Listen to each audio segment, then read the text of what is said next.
आदाब नाज़रीन, खबरनामे में आपका इस्तकबाल है। मैं हूं साइमा खान। सबसे पहले नजर हेडलाइंस पर। मुर्शिदाबाद अब भी इंसाफ का मुंतजिर। आज फिर गवर्नर तशद्दुद की शिकार खवातीन से करेंगे मुलाकात। खवातीन कमीशन और इंसानी हुकूक कमीशन की टीमें मुतासरा इलाकों के दौरे के लिए रवाना। माल्टा के पनाहगुजी कैंपों में मुतासरीन से भी करेंगे मुलाकात।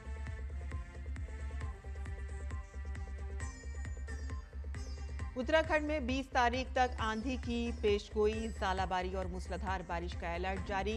एसडीआरएफ ने मोहतात रहने का दिया मशवरा। आज से पूरे शुमाल मगरबी हिंद में मौसम की तब्दीली का इम्कान। टैरिफ टेंशन के दरमियान ट्रंप और मेलानी की वॉशिंगटन में मुलाकात। एक मुश्तरका बयान में दोनों रहनुमाओं ने मुनसिफाना तिजारती मुआहदे की उम्मीद का किया इजहार। और आज है आलमी सकाफती विरसे का दिन। इस साल की थीम है आफात और तनाज़ात से मुतासिर विरसे। भारत ने आलमी सकाफती विरसे के मकामात की फहरिस्त में अपनी मौजूदगी मुसलसल कराई है दर्ज। नीरज चोपड़ा का शानदार आगाज। जनूबी अफ्रीका में इन्विटेशनल टूर्नामेंट में जीता तलाई तमगा। 84.52 मीटर थ्रो के साथ टॉप पर रहे नीरज।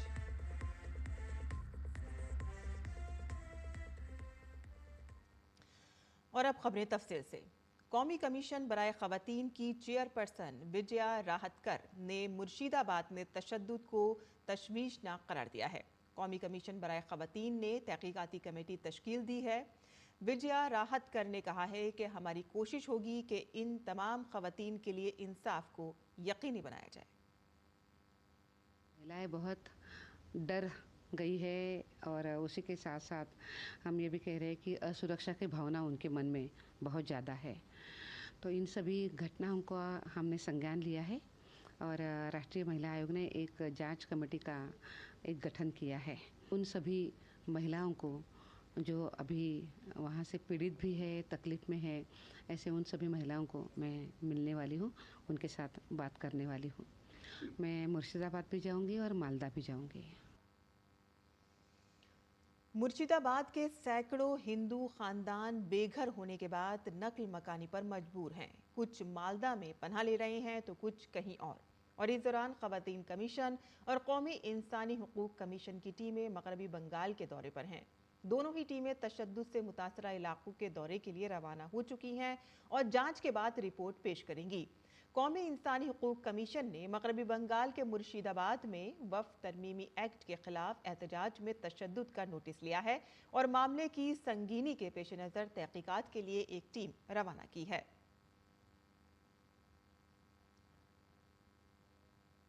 गवर्नर सीवी आनंद बोस आज फिर मुर्शिदाबाद के मुतासरीन के अहल खाना से मुलाकात करेंगे। कबल अज़ी कल मगरबी बंगाल बीजेपी के सदर सुकांत मजूमदार मुतासरीन के साथ राजभवन पहुंचे और गवर्नर से उनकी मुलाकात कराई। इस दौरान गवर्नर ने उनकी हालत ज़ार सुनी। मुतासरीन ने बताया कि किस तरह से उनके लोगों को कत्ल किया गया, उनका साजो सामान लूट लिया गया और उनके घरों और दुकानों को शरपसंद अनासिर ने आग लगा दी और उन्हें नकल मकानी पर मजबूर होना पड़ा।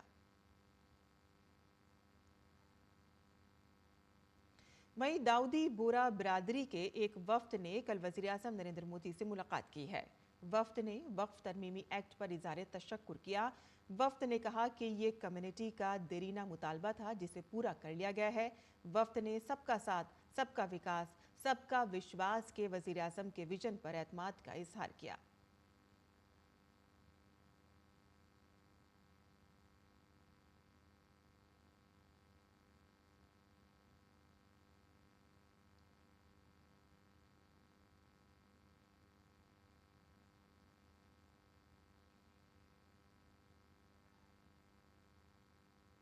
और मुलाकात के दौरान दाऊदी बोरा बिरादरी के नुमाइंदों ने वफ़ तरमीमी एक्ट पर वज़ीर-ए-आज़म से इज़हार तशक्कुर किया और कहा कि ये एक्ट अक़लियती बिरादरी के अंदर के अक़लियती लोगों के लिए बहुत फ़ायदेमंद साबित होगा।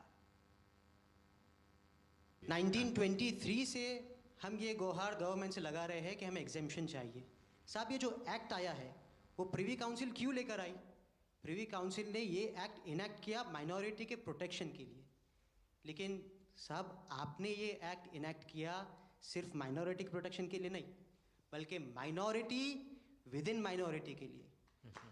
तो ये उस दिशा में साहब बहुत ही बड़ा स्टेप है। It is indeed a very strong step for the way forward. जो आपने अभी वक़्फ़ बिल का जो पास हुआ है, उनमें हम माइनॉरिटी विद इन माइनॉरिटी है, और उनमें हमें आपने जगह दी है, हमारा नाम आया है, और जो काम हुआ है हिंदुस्तान की तरक्की के लिए, आपकी ख्वाहिश है कि सबको साथ लेकर चलना है, और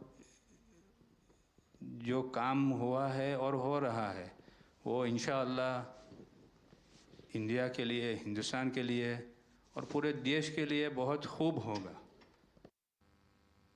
वज़ीर-ए-आज़म नरेंद्र मोदी ने दरियाए जमुना की सफाई पर एक जायजा मीटिंग की, जिसमें मरकजी वज़ीर दाखिला, जल शक्ति के वज़ीर और दिल्ली की वज़ीर आला रेखा गुप्ता मौजूद थीं। इस मीटिंग में दरिया की मौजूदा हालत और इसकी सफाई से मुताल्लिक़ जारी मंसूबों पर तफसीली तबादला ख्याल किया गया। Drainage management, solid waste management, sewage management, dairy waste management, industrial waste management, waste water treatment infrastructure में खामियों की निशानदेही और इसकी निगरानी के लिए इक़दामात, जमुना नदी के बहाव में बेहतरी, सैलाबी मैदानों का तहफ़्फ़ुज़, ग्रीन रिवर फ्रंट का फ़रोग़ और अवामी बेदारी पर मखसूस टाइम लाइन्स के साथ तफसील से तबादला ख्याल किया गया। दिल्ली के पीने के पानी के निज़ाम की बहाली के लिए पानी के रिसाव और गैर महसूल पानी को कम करने की फौरी ज़रूरत पर भी जोर दिया गया। ये भी फैसला किया गया कि दिल्ली मजमूई वाटर शेड मैनेजमेंट के लिए एक अर्बन रिवर मैनेजमेंट प्लान तैयार करेगा और इसे शहर के मास्टर प्लान के साथ मरबूत किया जाएगा। दरियाए जमुना के प्रयागराज पर हरियाणा सेक्शन, दिल्ली सेक्शन और दिल्ली से प्रयागराज संगम तक सेक्शन में की जाने वाली कार्रवाई पर भी तबादला ख्याल किया गया। वज़ीर दिफा और लखनऊ के रुकन पार्लियामेंट राजनाथ सिंह आज से 3 रोज़ा दौरे पर लखनऊ पर रहेंगे और इस दौरान वो सांसद स्पोर्ट महाकुंभ का इफ्तिताह करेंगे। इन खेलों के मुकाबले में 25,000 से ज़ायद शुरा की शिरकत मुतवक्का है। फेस्टिवल में जूनियर और सीनियर दोनों ही ज़ुमरों के लिए athletics, volleyball, kabaddi, basketball, football, hockey, boxing और ताइक्वांडो के मुकाबले होंगे। स्वदेशी खेलों को फ़रोग़ देने के लिए इफ्तिताई तकरीब में मेहमान खुसूसी के सामने कलारी पयट्टू, योगा और मलखम का भी मुजाहिरा किया जाएगा और इसके बाद वज़ीर दिफा शहर के मुख्तलिफ इलाकों में पार्टी कारकुनों, दानिशवरों और शहरियों से बातचीत भी करेंगे। राजधानी दिल्ली में कल पूरी रात पुलिस गश्त पर रही। खुसूसी हिफाजती मुहिम के एक हिस्से के तौर पर पुलिस एहलकार रात 11 बजे से इलाके में गश्त कर रहे थे। सुबह 3 बजे तक इस दौरान गाड़ियों की चेकिंग की गई। दिल्ली के जनूबी इलाके में पुलिस को इन इलाकों में ज्यादा फाल देखा गया, जहां माजी करीब में गैर कानूनी शराब और मनशियात मिलने की खबरें सामने आई थी। इस गश्ती मुहिम का मकसद इलाके को कंट्रोल करना और दिल्ली के लोगों में तहफ़्फ़ुज़ का एहसास पैदा करने के साथ साथ समाज दुश्मन अनासिर के खिलाफ कार्रवाई करना है। पूरे शुमाल मगरबी भारत में आज से अगले 3 दिनों तक मौसम के मिजाज में तब्दीली आएगी। महकमे मौसमियात ने तेज हवाओं और बारिश की पेशगोई की है, लेकिन उत्तराखंड में आज से 20 तारीख तक तूफान, ज़ालाबारी और भारी बारिश की वार्निंग जारी की गई है। गुज़िश्ता कुछ दिनों से कुमाऊं डिवीजन में बारिश और ज़ालाबारी देखने में आ रही है, लेकिन आज से गढ़वाल डिवीजन में भी बारिश देखी जा सकती है।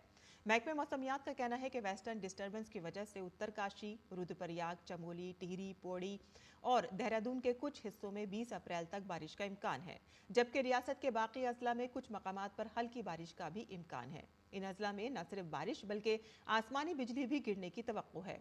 SDRF ने लोगों को मोहतात रहने का मशवरा दिया है। डिजास्टर मैनेजमेंट के अफसरान और नोडल अफसरान को हाई अलर्ट पर रखा गया है। ये भी खास तौर पर कहा गया है कि सयाह अभी इन इलाकों में ना जाएं। और हर साल 18 अप्रैल को आलमी सकाफती विरसे का दिन मनाया जाता है। इस दिन को मनाने का बुनियादी मकसद दुनिया भर में इंसानी तहजीब से मुतालिक तारीख़ी और सकाफती मकामात की अहमियत, इनके वजूद को लाहक मुमकिन ख़तरात और इनके तहफ़्फ़ुज़ के तईं बेदारी पैदा करना है। इस सिलसिले में नाज़रीन पेश है हमारी ये खुसूसी रिपोर्ट। किसी भी मुल्क के लिए उसका विरसा वो होता है जो उसके माजी और शान शौकत की दास्तां बयान करता है। आलमी सकाफती विरसे का दिन हर साल 18 अप्रैल को पूरी दुनिया में मनाया जाता है। इसे यादगारों और मकामात का आलमी दिन भी कहा जाता है। इस दिन को मनाने का बुनियादी मकसद दुनिया भर के लोगों में इंसानी तहजीब से मुताल्लिक तारीखी और सकाफती मकामात के बारे में आगाही पैदा करना है। हर साल यूनेस्को तकरीबन 25 सकाफती विरसे की जगहों को आलमी सकाफती विरसे की फहरिस्त में शामिल करता है ताकि इन सकाफती विरसे की जगहों को महफूज रखा जा सके। इस दिन का आगाज 1982 में यादगारों और मकामात पर बैनुल-अक़वामी कौंसिल ने किया था। बाद आज़ां 1983 में यूनेस्को ने इसे बाज़ाब्ता तौर पर अपनाया, जो दुनिया भर में अहम सकाफती और कुदरती विरसे के तहफ़्फ़ुज़ और इसे महफूज करने के लिए काम करता है। इसमें मदद के लिए यूनेस्को के रुकन मुमालिक ने 1972 में आलमी सकाफती विरसा कन्वेंशन को अपनाया। भारत नवंबर 1977 में इस कॉन्फ्रेंस का हिस्सा बना। आज आलमी सकाफती विरसे की फहरिस्त में 1223 मकामात शामिल हैं। इनमें सकाफती और कुदरती दोनों तरह के विरसे वाले मकामात हैं, जिनमें 952 सकाफती विरसे के मकामात, 231 कुदरती विरसे के मकामात और 40 सकाफती और कुदरती अहमियत के हामिल तारीखी मकामात शामिल हैं। अक्टूबर 2024 तक 196 मुमालिक आलमी सकाफती विरसा कन्वेंशन में शामिल हो चुके हैं।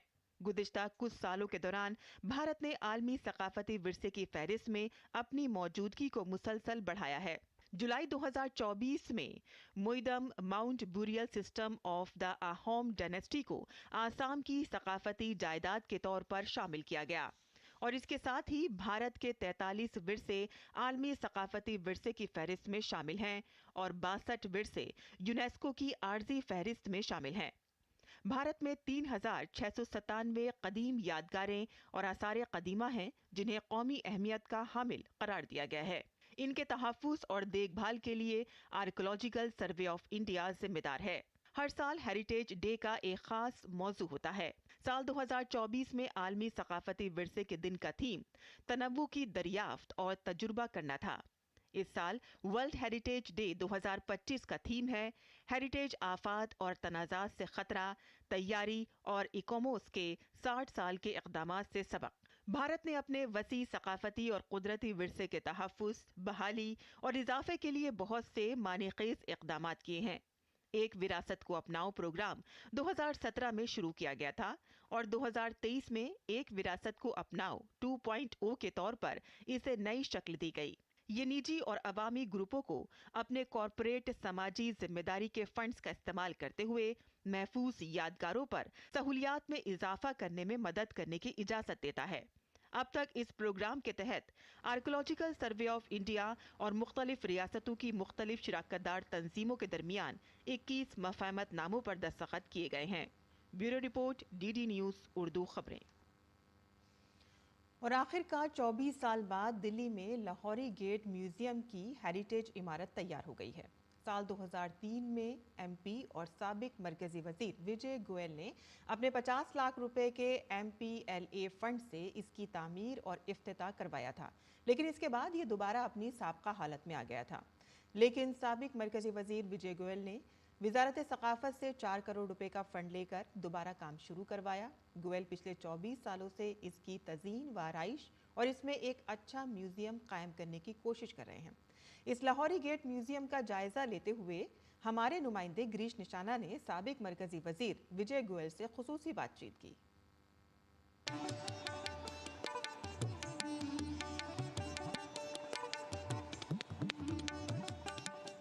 हम दिल्ली की Lahori gate museum heritage building में मौजूद हैं और इसे बनने में लगा है करीब 24 साल का समय। आखिर क्यों लगा है इसे 24 साल का समय, इस पर ज़्यादा बात करने के लिए हमारे साथ मौजूद हैं पूर्व केंद्रीय मंत्री विजय गोयल साहब।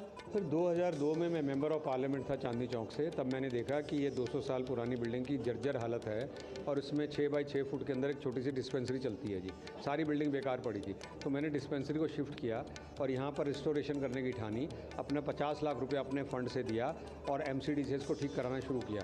ये ठीक हो भी गई और मैंने इसके अंदर एक एग्जीबिशन लगा भी दी किंतु कुछ दिन के बाद मैं देखता हूँ सारा सामान भी चोरी हो गया और इस पर कब्जे हो गए जाके। फिर दोबारा से उसी हालत में आ गई। फिर दोबारा हमने 2018 के अंदर शुरू की, तब मैं 4 करोड़ का फंड लेकर आया कल्चर मिनिस्ट्री से और फिर इसका रिस्टोरेशन का काम किया।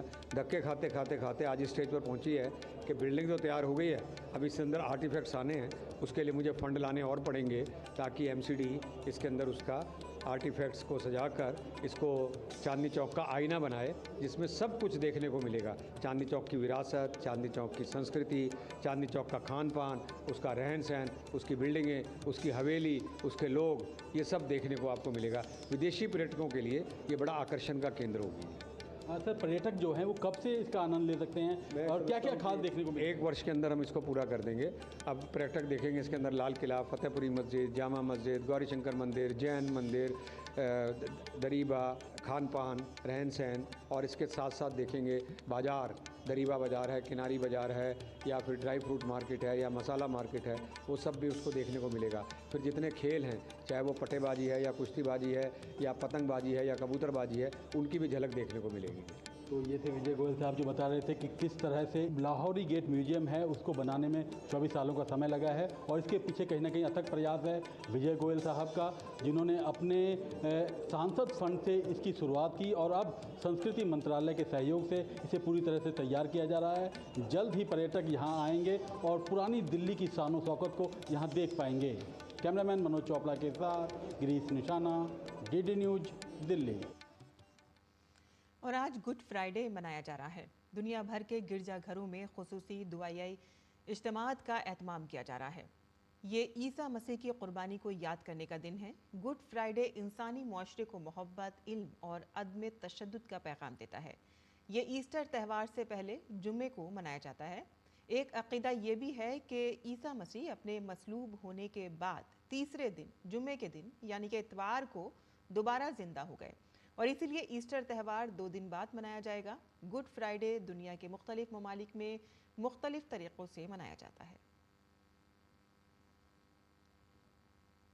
ज़राअत और किसानों की बहबूद के मरकज़ी वज़ीर शिवराज सिंह चौहान इन दिनों ब्राज़ील के 5 रोज़ा दौरे पर हैं। इस दौरान वज़ीर ज़राअत ने ब्राज़ील की ताजिर बिरादरी से मुलाकात की और सोयाबीन की पैदावार और ज़राअत के मैकेनाइजेशन पर तबादला ख्याल किया। हमारे नामानिगार शोभन सक्सेना ने शिवराज सिंह चौहान के साथ साओ पाउलो में खुसूसी बातचीत की है। आपने आज यहाँ के व्यापारी समुदाय के साथ बात की, कैसी बातचीत रही? यहाँ की बिजनेस कम्युनिटी से,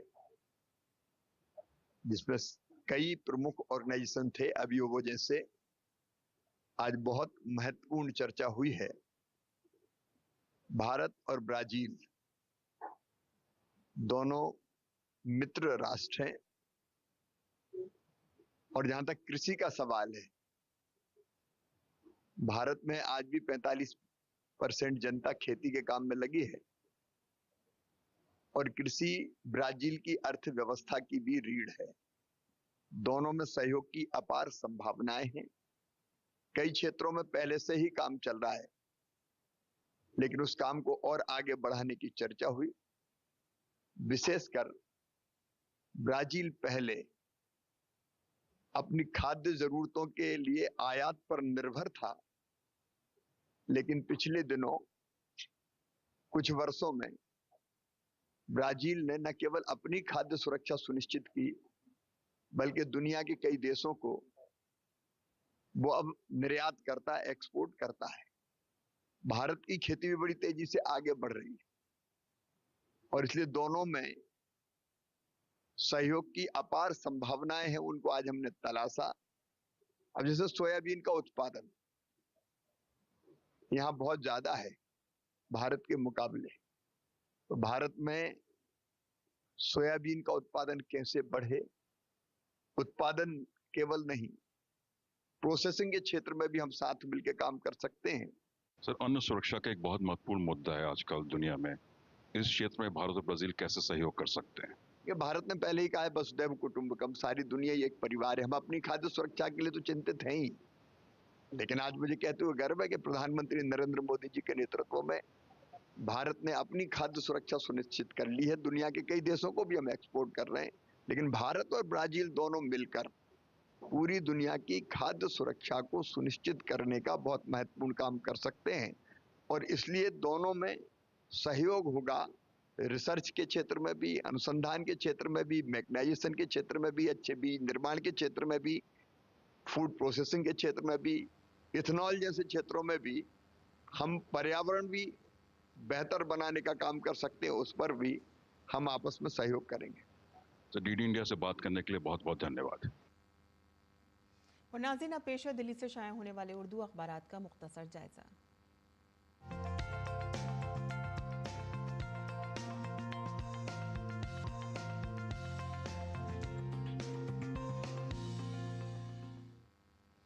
तो दिल्ली से शाये होने वाले तमाम उर्दू के अखबारात ने कल सुप्रीम कोर्ट की तरफ से वक्फ तरमीमी एक्ट पर दिए गए फैसले की खबर को ही सुर्खी बनाया है।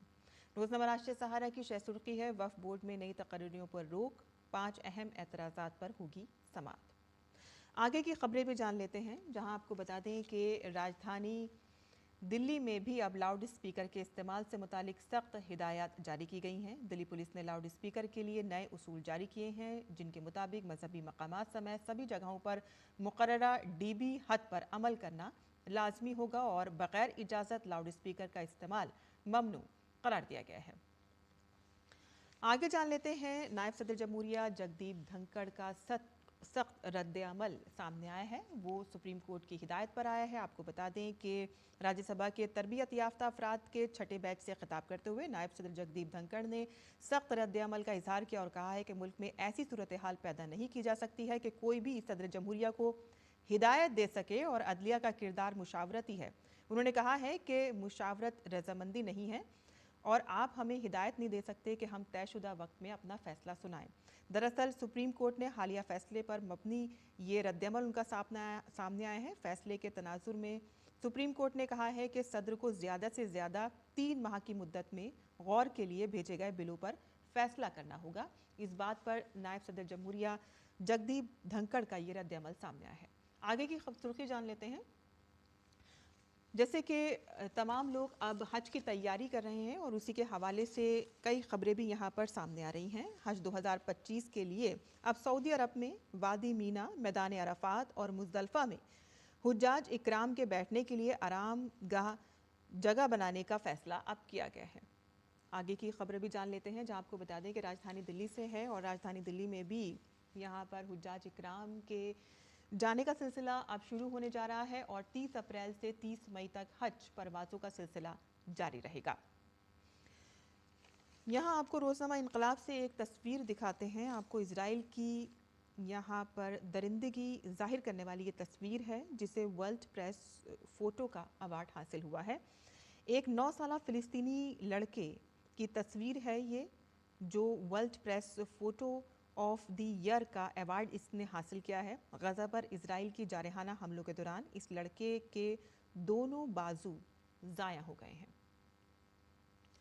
तो ये थी अखबारात की सुर्खियाँ जो हमने आपके लिए चुनी थी और आगे बढ़ते हैं और कुछ और बैनुल-अक़वामी खबरें भी जान लेते हैं। जहां अमेरिकी सदर डोनाल्ड ट्रंप और इतालवी वज़ीर आज़म जॉर्जिया मेलोनी ने व्हाइट हाउस में मुलाकात की है। दोनों रहनुमाओं ने अमेरिका और यूरोप के दरमियान मुमकिना तिजारती मुआहदे के बारे में उम्मीद जाहिर की। सदर ट्रंप ने कहा है कि ये तिजारती मुआहदा मुनसिफाना होगा और ये ज़रूर होगा, ताहम सदर ट्रंप ने इसके लिए कोई वक्त मुकर्रर नहीं किया है। वज़ीर आज़म मेलोनी ने कहा कि उन्हें यकीन है कि मुआहदा तय पाया जाएगा। उन्होंने कहा कि मग़रिब दोबारा अजीम बन जाएगा। प्रेस कॉन्फ्रेंस में दोनों ही रहनुमाओं ने दिफाई अखराजात, इमिग्रेशन और टैरिफ पर तबादला ख्याल किया। मेलोनी ने कहा कि वो ट्रंप को इटली का सरकारी दौरा करने की दावत देंगी।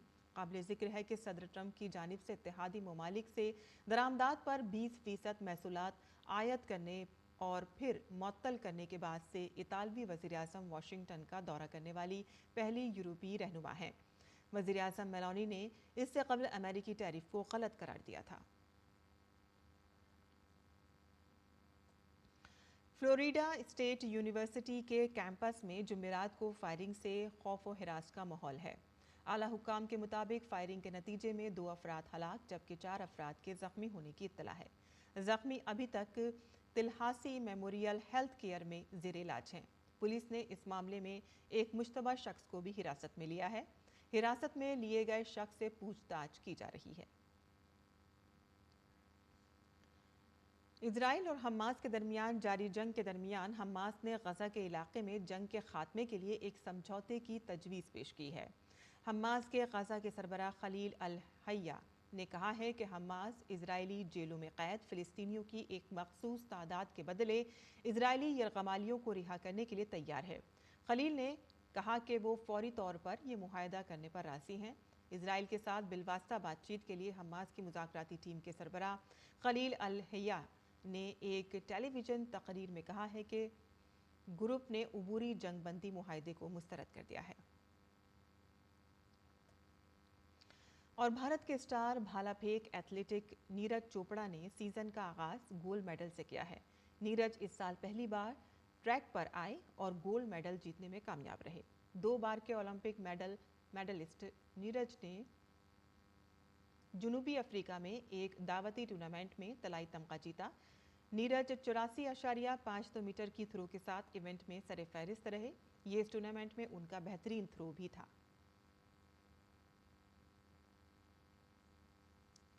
और अब पेश है मुल्क भर के मौसम का हाल।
और इसी के साथ ही हमारा खबरनामा यहीं ख़त्म होता है। हमारी पूरी टीम को इजाज़त दें। आदाब।